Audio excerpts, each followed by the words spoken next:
আকৌ এটা নতুন দিনলৈ উভতিছোঁ আৰু দুদিন পিছত মানে কাইলৈ থাকি পৰহিলৈ আমি উভতি আছোঁ ইয়ালৈ। গতিকে আজি ভাবিছোঁ ঘৰতে দিনটো থাকোঁ আৰু ছোৱালীজনীক মানে তাইৰ ফেভাৰেট বস্তু কেইটামান বনাই খুৱাওঁ বুলি ভাবিছোঁ।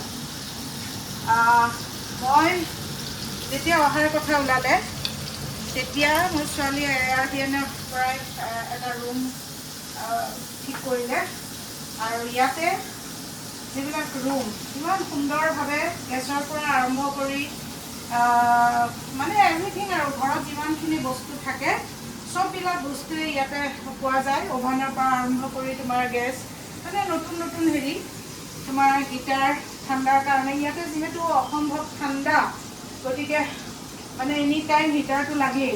তাৰপিছত ৱাশ্বিং মেচিন আছে।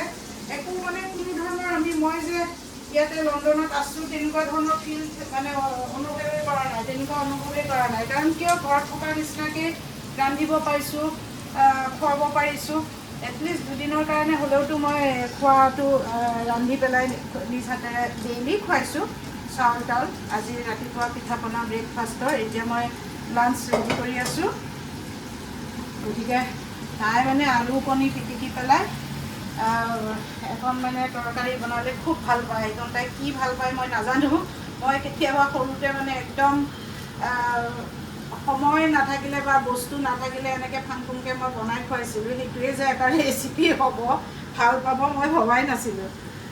যিয়ে নহওক তাই খাই ভাল পায় যিহেতু সেইকাৰণে বজাৰৰ পৰা কণী কেইটামান আনিলোঁ, আনি পেলাই এতিয়া এয়া ৰান্ধি আছোঁ।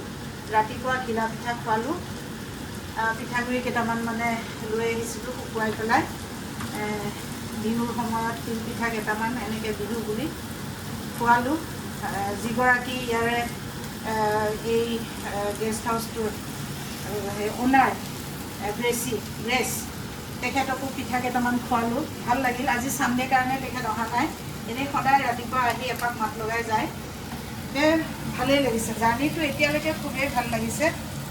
এটা সুন্দৰ অনুভৱ, বিভিন্ন অভিজ্ঞতা হ'ল। ইউনিভাৰ্চিটিত ঘূৰিলোঁ ঢেৰ।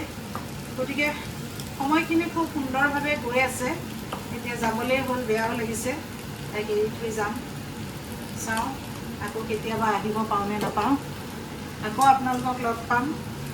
আবেলিলৈ অলপমান এনেই ওলাই যাম লণ্ডন ব্ৰিজলৈ, তাতে দুখনমান ফটো তুলিম আৰু কি ন।